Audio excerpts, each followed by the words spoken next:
شخصيات هنقابلها في رمضان. يا ترى انت انهي شخصيه في رمضان؟ ما تستغربش السؤال قوي كده، ما هو اصل انت بتقابل شويه شخصيات لا تتمنى انك تقابلهم ابدا.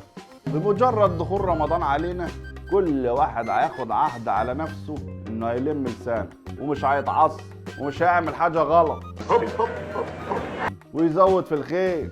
هتلاقي العصافير اللي في الشغل بطلت تغرب، لكن محدش هيسوق عربيته قبل المغرب بساعة في رمضان ويتغير أبدا.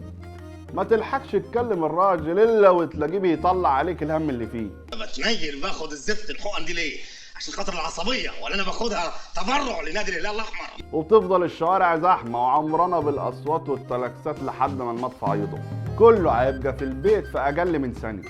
بيعملوها كيف دي؟ وطبعا بر الوالدين اوعى تنساه.